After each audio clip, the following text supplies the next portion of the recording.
कर्मण्येवाधिकारस्ते मा फलेषु कदाचन मा कर्मफल हेतुर्भुर्मा ते सगोऽसत्त्व कर्मणि। अर्थात हमें कर्म करने का पूरा अधिकार है, परंतु इसके परिणाम की इच्छा रखने का कोई अधिकार नहीं। इसलिए फल की इच्छा रखकर कर्म मत करें। और फल की इच्छा न रखने का अर्थ ये भी नहीं कि हम कर्म करना ही छोड़ दें। जय श्री कृष्णा, राधे राधे। श्याम सखी के चैनल में आपका स्वागत है। आज हम श्रीमद् भगवद गीता की चर्चा करेंगे। महाभारत युद्ध आरंभ होने से पहले भगवान श्री कृष्ण ने अर्जुन को जो उपदेश दिया वे श्रीमद् भगवद गीता के नाम से प्रसिद्ध है। गीता के 18 अध्याय और 700 श्लोक हैं। आज से लगभग 5000 वर्ष पूर्व गीता जी का ज्ञान बोला गया था। भगवद गीता की सबसे बड़ी विशेषता ये है कि ये किसी राइटर द्वारा नहीं लिखी गई है, अपितु ये स्वयं भगवान श्री कृष्ण के द्वारा कही गई है एवं गुरु शिष्य परंपरा के माध्यम से निरंतर चली आ रही है। श्रीमद् भगवद गीता में धर्म, अर्थ एवं मोक्ष का ज्ञान है। पृथ्वी लोक कर्म गति कर्म क्षेत्र है और कर्म का बहुत अच्छा ज्ञान गीता जी में दिया गया है। हमने अक्सर बड़े बुजुर्गों को कहते सुना है कि गीता में जीवन का सार है। गीता में दिए गए उपदेशों को अपनी ज़िंदगी में शामिल करके हम अपने लक्ष्य को पाने में सक्षम हो सकते हैं।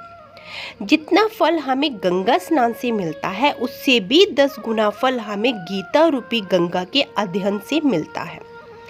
कलयुग में आज भी हमें श्री कृष्ण के उपदेशों की बहुत ही आवश्यकता है। अर्जुन के रूप में आज हर एक व्यक्ति किसी न किसी संकट में है। उसका संकट महाभारत के युद्ध से कम भी नहीं है। जब वीर अर्जुन अंत में श्री कृष्ण के आदेश के अनुसार कार्य करने को उद्यत हुआ, तो हम क्यों नहीं उनके आदेशों का पालन अपने जीवन में कर सकते? भगवान श्री कृष्ण के आदेशानुसार कर्म करना ही उनके उपदेशों का सार है। इसलिए हमें अपने जीवन में श्रीमद् भगवद गीता का पाठ अवश्य करना चाहिए। गीता का पाठ करने के लिए कोई विशेष नियम नहीं है। जिस प्रकार हम ईश्वर का नाम कभी भी कहीं भी ले सकते हैं, उसी प्रकार हम भगवद गीता दिन में कभी भी पढ़ सकते हैं। इसे शाकाहारी और मांसाहारी दोनों भी पढ़ सकते हैं। अर्थात कुछ लोग नॉन वेजिटेरियन होने के कारण भगवद गीता का अध्ययन नहीं करते, जबकि हमारे शास्त्रों में गीता के लिए ऐसा कोई नियम नहीं है। जैसे गंगा में स्नान करने पर पापी भी पवित्र हो जाते हैं, उसी प्रकार गीता भी एक पवित्र गंगा है जिसमें जिसने भी अध्ययन रूपी डुबकी लगाई वह स्वयं भी पवित्र हो गया। गीता का पाठ निरंतर करते रहना चाहिए। भगवद गीता का पाठ हमारे पितरों की शांति के लिए किया जाता है।